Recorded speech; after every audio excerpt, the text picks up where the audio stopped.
from fire and smoke inhalation, 2,800 deaths a year from residential fires, and then 300 deaths a year from motor vehicle accidents. I worked at a burn center, a burn trauma hospital, so I did take care of a lot of burn patients on the floor after they downgraded from burn ICU. The most common that I've seen were motor vehicle accident burns from the road rash and cooking burns with oil. Those were pretty common ones. Burn injuries are more common among older adults, smokers. I have seen smokers who were on oxygen smoking at home and their whole face had blown up. So burn injury from smoking with oxygen. So other people more prone to burns are disabilities, psychiatric substance use disorders. And why are these populations most prone to burn injuries? Elderly people's their nerves become less sensitive as they get older. Yeah. Smokers because they're smoking. Yeah. Neuro disorders because of the same thing. Yeah, so older people have reduced sensation, slower reaction times, reduced mobility, and then a lot of the population has judgment deficit, so it is more common to see burns from these populations. So compared to their younger peers, older adults, 65 and above, experiences twice as many deaths in house fires. I just had a 90-year-old patient in the hospital. She lives by herself, she has no family, and it does worry me seeing these patients like that. She can barely walk. She said she was mowing her yard with her walker. downtown Frederick, right next to the Academy of Death, actually. So yeah, it does worry me when I see people like that living alone. So older adults also have fragile skin, more chronic illnesses that limit their ability to withstand the systemic stresses of these major burn injuries. So the left picture is an image of a healing burn, and then the right is a fresh burn injury. Have you guys taken care of burn patients? No. Myself. So chemical burns. On the left, electrical burn. On the right, it's really important to know the area of entrance and exit for electrical burns. So it is crucial to trace the current's internal path and evaluate potential hidden tissue damage. Cardiac dysrhythmias are extremely common with electrical burns. And then how would you provide first aid for a patient with a chemical burn? You want to get the sheet to figure out what it was, because some burns, depending on the chemical water, will make it worse. Yeah, so basic first aid, you're gonna brush off the chemicals before rinsing in water. So you're gonna have them remove contaminated clothing as soon as possible. Never rub the area. Flush for at least 20 minutes with running water, and then do not use soap because soap can actually react with the chemical, spread it further, and then worsen tissue damage. And then after rinsing, just cover with a clean, dry cloth.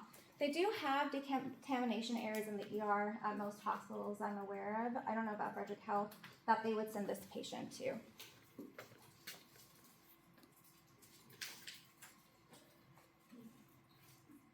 So the skin has three main layers. So the epidermis is the outer layer. It protects against harm, prevents water loss, blocks pathogens, and provides skin color. The dermis holds all those vessels, nerves, hair roots, and glands.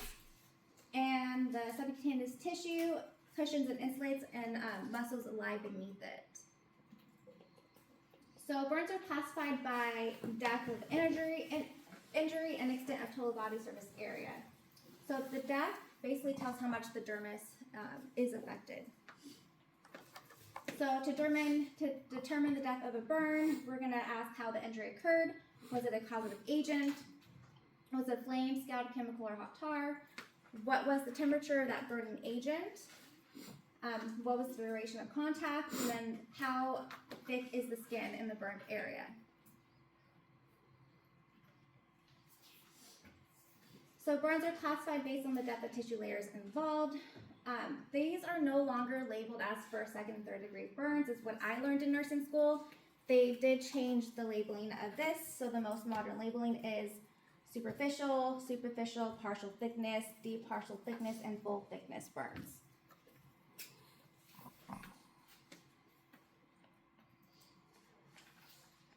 So superficial burns only affect the epidermis. The partial thickness goes deeper into the dermis, and the full thickness burns destroy all the skin layers and reach the muscle. So the deeper the burn, the more serious the damage and the more complex the treatment. What about when it reaches the bone? So that would be, that would even extend further. That'd still be the full thickness with extension to the bone. Okay. Yep. So for the exam, definitely know the basic assessments for the classifications of burns. So for superficial, you need to know, this may be a select all question, that it's damage only to the epidermis, the skin's intact, red in color and dry, there is mild edema, no blistering. It does heal in 3 days or less. And it is painful. So for superficial partial thickness, these burns destroy the whole epidermis and part of the dermis, often have blistering, redness, moisture, pain is relieved by cooling, mild edema, healing, typically heals within 5 to 10 days without scarring.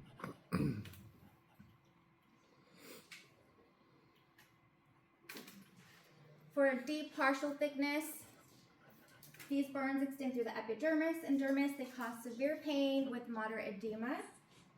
They heal in weeks with scarring and infection risk. Contractures are commonly seen. Burn contractures are very tight, thick scars that form after severe burn and limit a patient's mobility. Limits the range of motion. So if you took the practice test, you're going to see that in the answers, it's a different recovery. It's like 2 to 4 weeks. This is the modern, this is the most updated answer. I don't know why they're not changing the practice test to be updated with the book. It's kind of weird that they don't do that.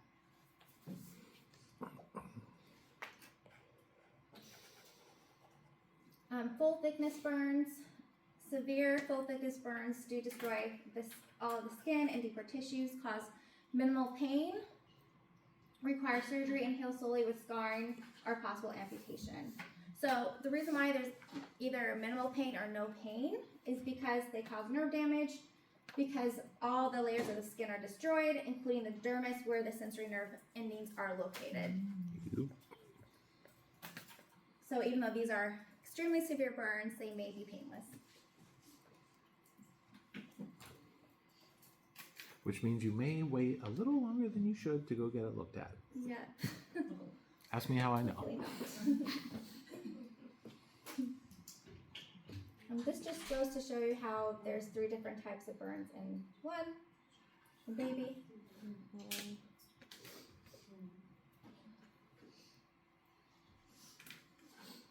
So the Jackson model zones of burn injury, you do need to know these for the exam, and you need to know how to put these zones in order.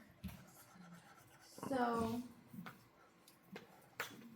the zone of coagulation is in the center. It's where the tissue is completely destroyed, sustains the most damage. The middle area is the zone of stasis, has a compromised blood supply, inflammation, and tissue injury. And then that zone of hyperemia, it has increased blood flow secondary to that natural inflammatory response. It does sustain the least damage. So why do these zones matter? So knowing these zones help determine which areas need debridement, grafting, or conservative care. They guide expectations for healing and scarring, and then knowing what zone can determine the intervention. Early interventions can protect the zone of stasis and from becoming necrotic. So burn injuries are classified as minor for small deep burns, moderate for larger non-critical areas, and then major for extensive deep or critical area injuries with added risk like the inhalation, electrical, or trauma.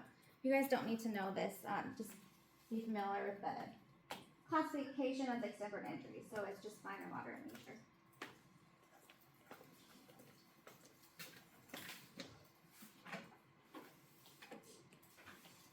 So to assess the total body surface area of burns, there are two methods. So the rule of nines estimates burn extent by assigning body surface areas and multiples of 9, with adjustments needed for children's larger heads and smaller limbs. Whereas the London-Brunder method estimates burn extent more precisely by adjusting that total body surface area percentages for age-related body proportion changes, which divides the body into smaller areas for accurate calculation. So basically, the main difference is that the rule of nines is just more for emergencies. It's not as accurate as the London-Brunder method. So the rule of nines is used for quick burn size estimates in adults during emergency situations. But the London-Brunder is more critical in children for precision as well.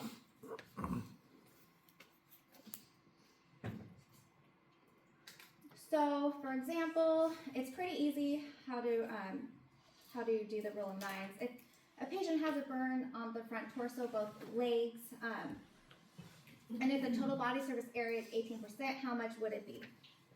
So, yeah, you would just add the both legs, 18 plus 18 plus 18, and that would be. But what if it's only like a quarter of their leg? You would have to. So if it's half, you would just divide by half. If it's quarter, then just, I guess, divide by 4 for a quick calculation. So the total body surface area would be 54% if you're just calculating if only this burn area was involved. Pretty simple, you just add it up. And then the London-Brunder chart, we're not going to extensively go through this, but basically to do this chart, you just looking at the chart, you're going to find the burn areas on the patient and assess on the chart. You're going to use that age table, add up the percentages, and then you're going to leave out any redness because erythema is not included into calculating the total body surface area.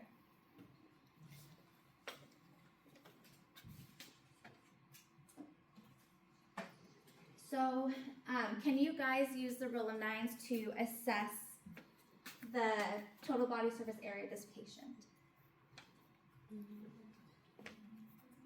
So if you're looking at the chart, how much would this? 45 Yeah, but total. yes, total. Because you're fast, so you're only going to use half of the arms. I know it's kind of hard to see in a picture, but you're just going to calculate the torso, abdomen, and then you're going to do only half of the arms. So 4.5 plus 4.5 plus 18 plus 18, so 45%.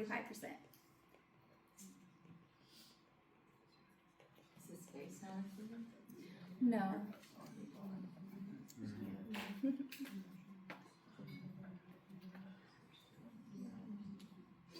I guess it should be included, but it's not. I guess it would. Professor Harrison. I guess that's what I say is included. So phases of burn care. There are 3 distinct phases of burn care. They are emergent and recitative. Oh my god.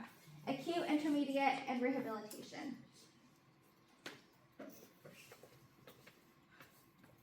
So the emergent resuscitative is the injury to fluid resuscitation phase. It's focused on stabilization and initial care. So we're stabilizing that patient, fluid, giving tons of fluids. And the acute intermediate care is the diuresis phase to wound closure. We're going to do infection control management and nutrition management. And that last phase is the rehabilitation phase. It's after closure, restores physical and psychosocial function through therapy, reconstruction, and counseling. So you guys do need to know these for the exam, the phases. What did you say was there? Rehabilitation. Did you call it something different? No, it just focuses on the restoring the physical and psychosocial function in counseling. So for the emergent resuscitative phase, it is now actually the acronym to go by is the CABD.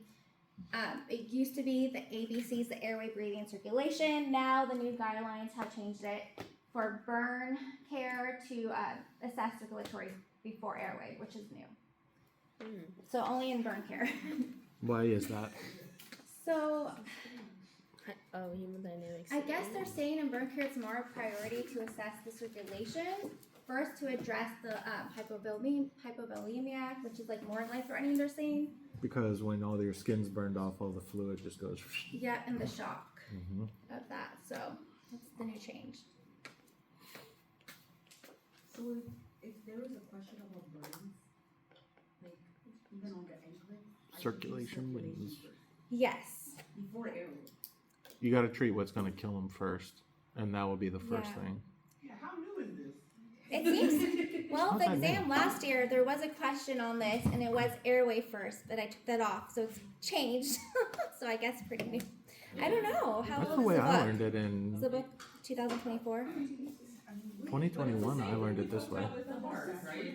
Like you can't worry about if their airways good if their heart. Yeah, because you do compressions before breathing.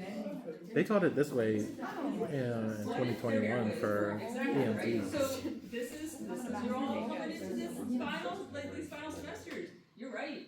It's not black and white. It's gray. You might have this patient who has inhalation injury, and that is going to be a concern that their airway is right. Yeah, it comes down to critical thinking and clinical judgment. Yeah. When the anklet is gonna be circulation. It depends on what the case study's about, friend. I don't know. I don't have a big experience. Listen, everyone's passing the NCLEX, so don't stress. You're gonna pass it. But the point is that it does come down to your clinical judgment and what is your patient presenting with in that moment. And as Professor Harriman continues this, you're going to see how circulation is so important as she explains how the pathophysiology is. So you'll get it. But you're right. If they just inhaled a whole bunch of hot air and they are in respiratory distress, clearly that's going to be your priority before you start pumping them with fluids. But it depends. It depends on how the burn injury is, right? Yep.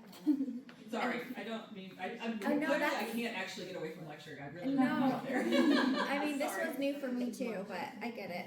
Yeah. I get why they did that. You gotta fix so- what's gonna kill them. Yeah. So circulation must be assessed promptly. So vitals, level of consciousness. We need to maintain that MAP over 65. We're gonna track urine output is so important for especially burns over 20% total body surface area. Make sure that IV's in and arterial access if needed. So why do we want that MAP above 65, you guys? Hemodynamic stability. Yeah, the organs will not be confused if it's maintains under 65. So airway protection is critical, extremely critical. All burns are treated as potential inhalation injuries, even if they don't have any of those symptoms of inhalation injuries. We're gonna automatically treat them. So for breathing, we're monitoring respiratory distress. That includes stridor, hoarsenesses, wheezing. We're gonna give humidified oxygen. A lot of these patients will be intubated if the airway is involved. And then lastly, for disability, we're gonna assess that neurologic status promptly. Signs of restlessness, confusion, poor attention may indicate cerebral hypoxia. Is a SpO2 monitor trustable if somebody has been in a house fire? So you are very ahead. But yeah, no, so we'll talk about that. Pulse oximeters are not reliable for assessing burn patient oxygen. You would have to have the end-tidal, the capnography to monitor. Yeah, good question. Hemoglobin. So what are the priorities in the emergent resuscitative phase again? So priorities, electrical burns. We do need to caution for cervical spine injury, arrhythmias, We're going to provide that initial first aid, monitor that circulation, prevent respiratory distress, assess and treat other injuries involved. So you guys do need to know these fluid and electrolyte changes in the emergent resuscitative phase. There may be a question that's like all asking what are the electrolyte changes in this phase. So, and the urinary output it's decreased. There's hyperkalemia, hyposodium, hyponatremia, metabolic acidosis, hemoconcentration.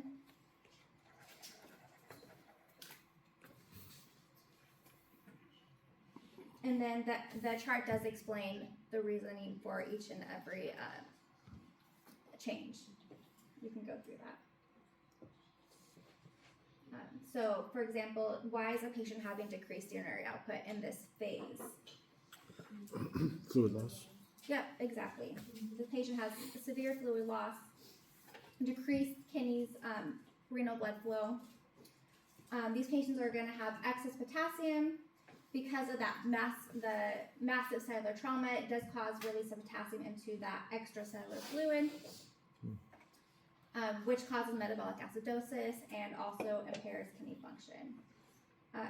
There are a large amount of sodium lost in the trapped edema fluid, and by shifting into the cells, that's why potassium is also released from the cells. This causes metabolic acidosis because of the loss of bicarbonate ions and that sodium loss. And then the hemoconcentration, which is basically just elevated hematocrit, that's going to happen from just basically the liquid blood component is lost into that extravascular space. So they're losing a lot of fluid. It's going to cause blood hemoconcentration. And that goes along with the generalized dehydration. So what are we doing? We're resuscitating this patient with fluids by using the Parkland formula.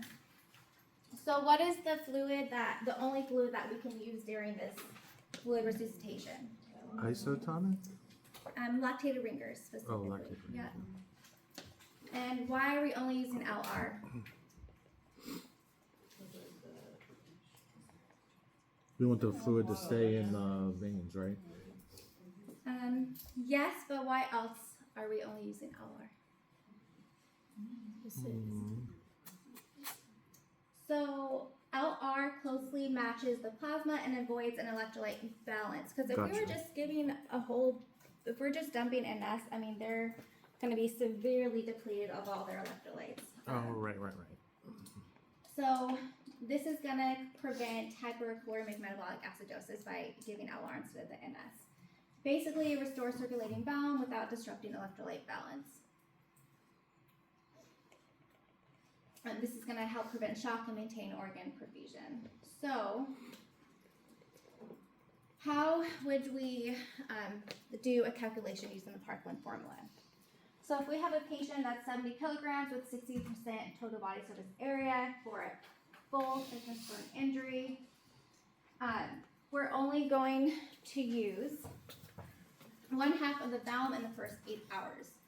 So, what do you guys get for?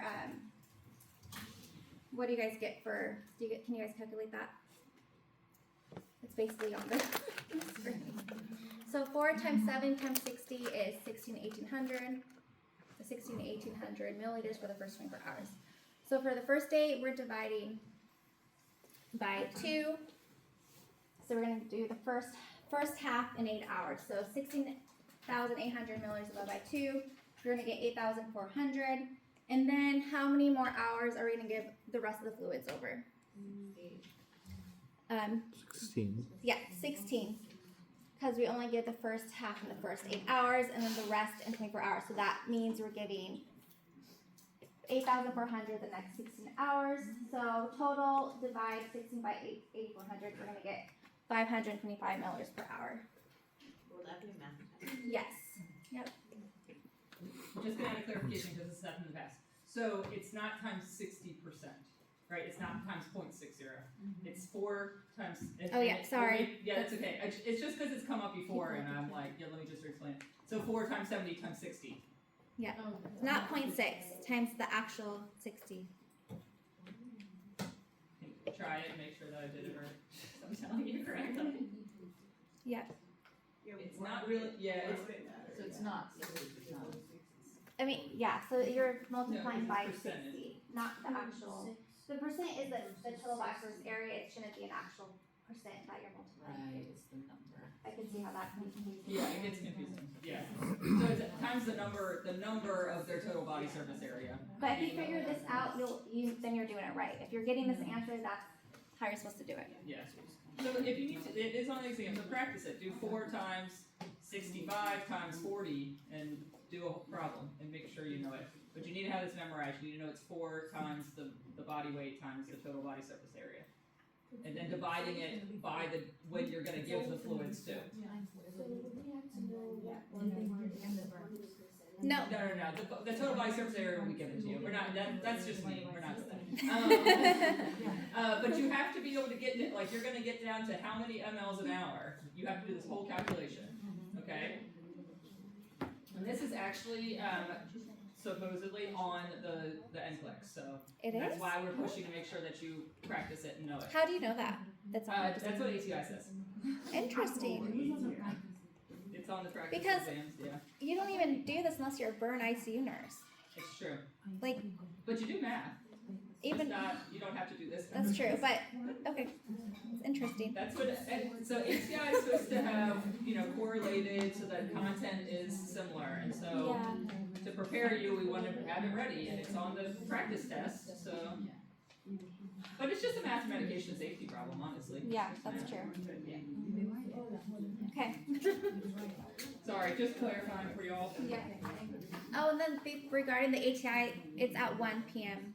Oh, yeah, when you want to take a break, I'll make an announcement. That's what I was saying earlier, but I knew you were talking to I Joe. was talking to Jeff because of Okay. the laptop situation. I'll make an announcement when you take a break and we'll Okay. make sure that we have it all straight.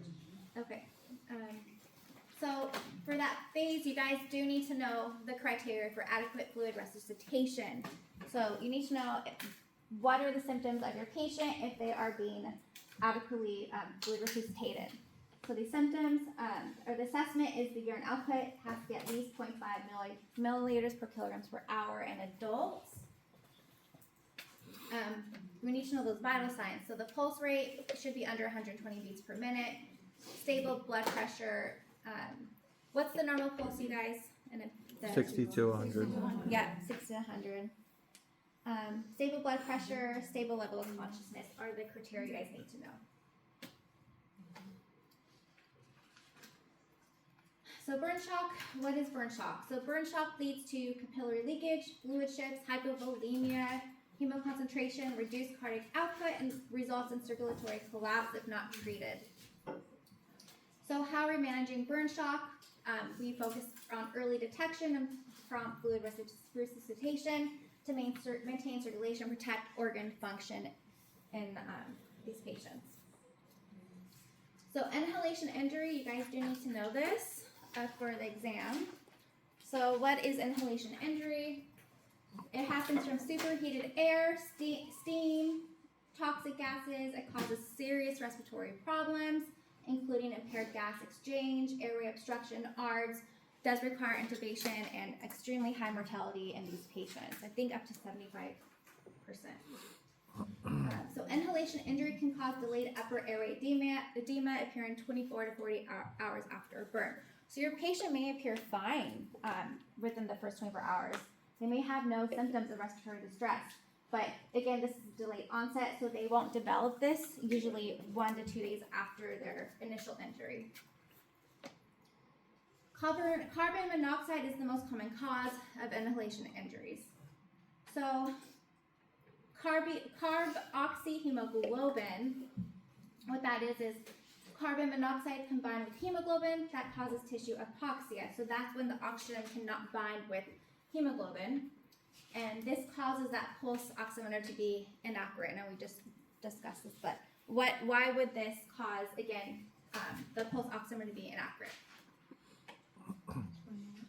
because 100% of the available spots on the hemoglobin may be filled with oxygen, but more 16 carbon molecules can fit on one hemoglobin, and only 4 oxygen molecules can fit Yes, on one hemoglobin. that's the scientific answer. Get it, That's Scarlett?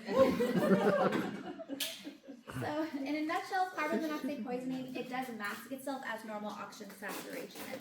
But yes, that's what it's a scientific answer. The pulse oximeters cannot tell between oxygen and carbon monoxide bound to hemoglobin. So this is where we use capnography. It's end-tidal monitoring, which provides a continuous real-time measurement of carbon dioxide in a patient's exhaled breath. And you can do that with those, like the patient PCA, they have the nasal cannula that specifically monitor end-tidal. Also, in ICU and ER, they have special people that are intubated. You can monitor with intubation, endotracheal patients. So there's a few different ways to do this. So you guys do need to know all of these symptoms of inhalation injury. Maybe I select all that apply. So you guys do need to know history, indicating that the burn occurred in a closed area, the occasional burns of the face or neck, singed nasal hair or eyebrows, hoarseness, voice changes, dry cough, stridor are the respiratory symptoms. Carbonation sputum, which is sooty sputum or bloody sputum, soup in or around the mouth, labor, breathing, tachypnea, and then erythema, blistering of the oral or pharyngeal mucosa. You guys do need to know all of those. Again, patients do not always show signs and symptoms, so we need to observe for 24 hours at least to 40 hours after burns for these complications. But if patients do have these symptoms, you're going to have extremely high suspicion for pulmonary damage. So life-threatening complications from large burns. So in major burns, worsening edema beneath rigid burn tissue, especially the circumferential burns, which is burns that cause, that wrap around a body part, can mimic compartment syndrome by restricting circulation. So in these cases, the doctors the patient will need an aspirotomy. The doctor will have to do the aspirotomy, which is a surgical incision into the eschar to relieve the constricting effect of the burned tissue. Patients with large burn wounds are at risk for abdominal compartment syndrome. That's also a very high mortality rate in these patients. And then in order to fix that, they will need decompression of the abdomen in the ICU or in the OR. To assess for development of abdominal compartment syndrome, intra-bladder pressure may be monitored in the ICU. So these patients will be in the ICU.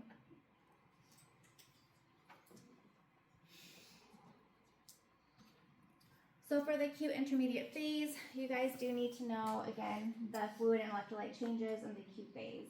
So this is the phase of the state of diuresis. So this phase prioritizes wound care, pain management, fluid remobilization, nutritional support, and infection control. So why is hemodilation seen in this phase? After a burn, the blood gets thinner because fluid dilutes it and all the red cells are lost. The urine output is increased because more fluid is now in the bloodstream. It increases kidney perfusion, leading to higher urine production. Sodium is lost with the diuresis. The remaining sodium is diluted by all that incoming water. Potassium deficits around 4 to 5 days after a patient is burned. Potassium moves from the bloodstream into the cells, reducing that serum potassium levels. And metabolic acidosis occurs in this phase because losing sodium removes the body's acid neutralizer, so rising carbon dioxide makes the blood more acidic.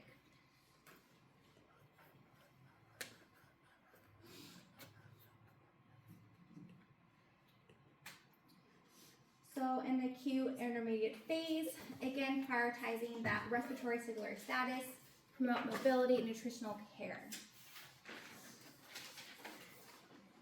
So the most important intervention in the nutritional care of a client with a burn injury is to promote decreased catabolism by providing adequate nutrition and calories.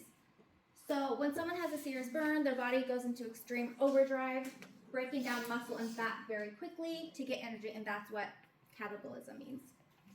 What did you say to prevent? I'm sorry? What did you say to prevent? You said what?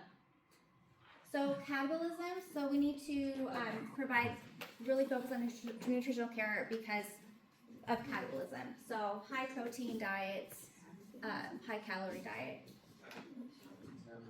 It's like metabolism, except for it's catabolism. Yep, catabolism, sorry.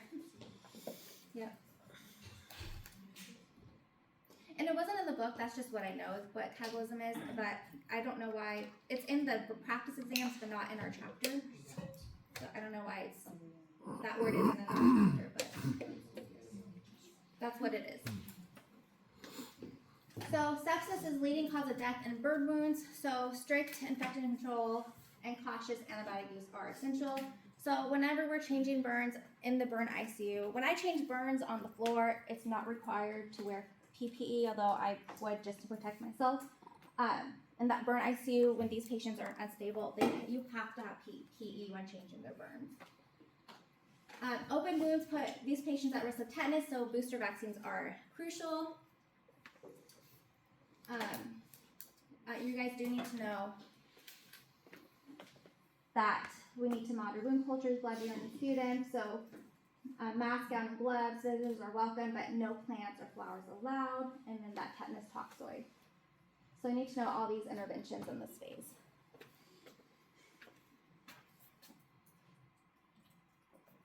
So pain management is a huge priority in the acute intermediate phase. There are 4 types of pain. You guys don't need to go. You just be familiar. Don't go crazy with those definitions, but know that there's 4 types of pain in burn management. So IV administration is necessary because of altered tissue perfusion from the burn injury. So because of the tissue edema may interfere with the drug absorption by other routes. So we're going to be giving IV pain meds with these patients. Patients with partial thickness burns, that's the most excruciating pain because of those nerve endings are exposed. So in burn is one of the most painful types of pain any patient can ever experience. The longest burn care I've had with a patient is 2 hours, even giving fentanyl every 5 minutes. The patient just, nothing could control the pain when changing that burn. So burn care is extremely, takes so long to do. These patients do have to have their dressings changed frequently. So basic burn care, all it is you're gonna clean with NS. They're usually gonna have some type of antibacterial ointment. You're gonna put on the burn with a sterile, little wood stick. And then you're gonna put the Xeroform on top, which is that yellow dressing. So what Xeroform is, it's preventing the wound from getting dry. It's moist. And then you wrap gauze over it very loosely. Xeroform does dry out still because I have witnessed many times if the burn dressings are not changed enough, the Xeroform can actually pull the skin off, so you have to soak it in water if it's dry. If patients can get in the shower, that's the most ideal. Get in the shower with their burn dressings on and just soak all those dressings. That would be the best situation. So wound care, again, is the single most time-consuming element of burn care after the emergent phase. Debridement is basically removing contaminated and dead tissue to promote healing. And with early excision and closure, critical for surviving major burns. Biologic dressings, you may see that in the burn ICU unstable patients. They provide temporary burn coverage, reduces fluid loss, pain, and infection risk until grafting is possible. So by the time they're on the floor, usually the grafting is already done for the patients. So donor sites are typically partial thickness wounds. They heal in 7 to 14 days. With proper dressings, cleanliness, pressure, avoidance, and pain management, they heal pretty fast. So you may see wound orders on a patient on the floor for those donor sites. So autografts is basically just the patient's skin. It's used for long-term reconstructive burn surgery, while autografts and homografts come from other humans, and heterografts come from animals. So in this phase, you guys do need to know the psychosocial aspect. You'll see on the exam. Burn injuries greatly affect patients and families, warranting referrals for lots of social and psychological support. And then just regarding the post-op periodic graft sites, it is expected that graft sites do have small amounts of serous drainage post-operatively.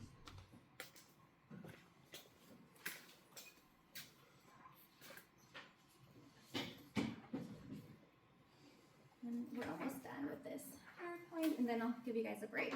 So the last phase is the rehabilitation phase. This begins immediately after the burn has occurred and often extends for years after the injury.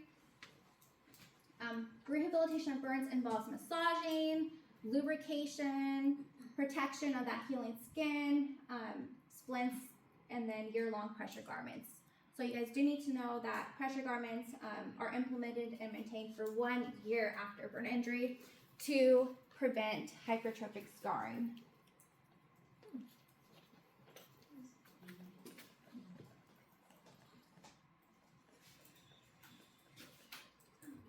And then you guys do need to know that psychosocial care addresses finances, body image, self-esteem, coping, role resumption, family support, and social worker referrals for financial needs. So you may see that on the test. So prevention of burns. Effective prevention campaigns have been linked with the use of smoke and carbon monoxide detectors, fire extinguishers, escape plans, sprinkler systems, and strict fire code enforcement. Has anyone witnessed a family or yourself with carbon monoxide poisoning? No, I've actually seen it not frequently, but a few times in my life. I had coworkers that were hospitalized. The whole family was hospitalized.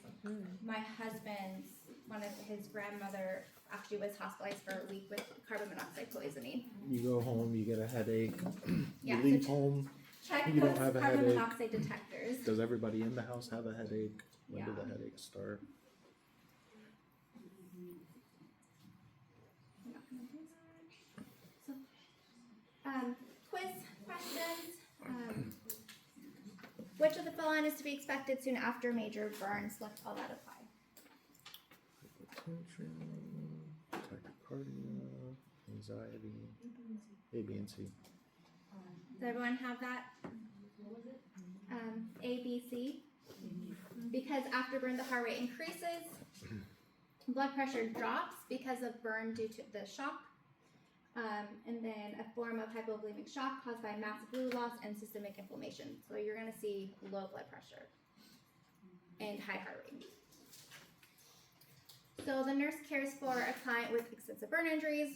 Which parameters will the nurse evaluate to determine if the client is receiving adequate fluid resuscitation? Select all that apply. Blood pressure, urine output, heart rate, ABC, again. Everyone got it? So yes, A, B, and C. So these are the most direct and reliable parameters for a nurse when determining adequacy of fluid resuscitation, blood pressure, heart rate, and urine output.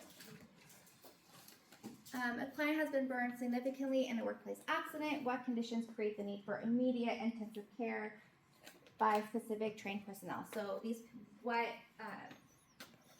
would indicate that the patient needs to be in the ICU? C, D, E. Has everyone got it?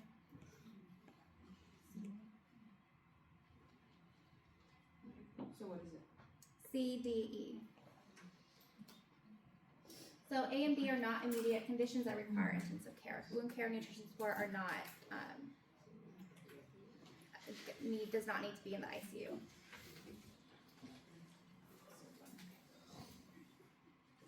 For a nurse would suspect an inhalation injury with which of the following bindings? Select all that apply.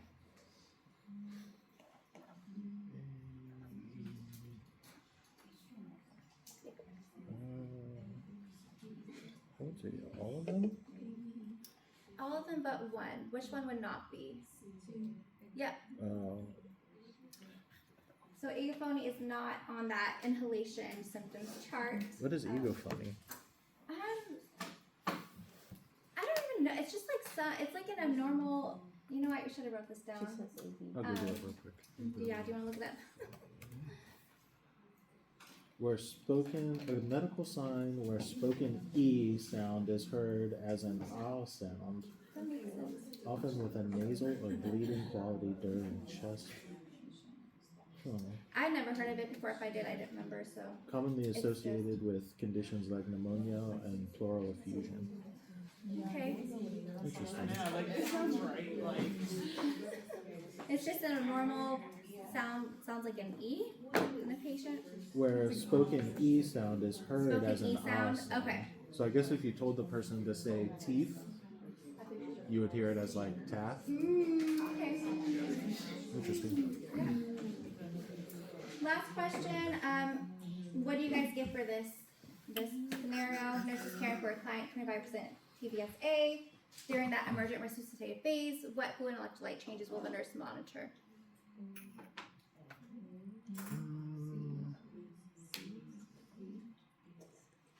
A, B, So if you look on that chart, C, in the D. PowerPoint, it's also in the book, that table 52.4, that is what you guys need to memorize, and the answer is B, C, and D. So hemoconcentration, Oh, I read that wrong. hypoclemia, Duh. hyponatremia.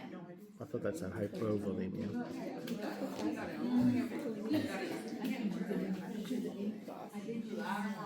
So you guys can take a 10-minute break before we do that final.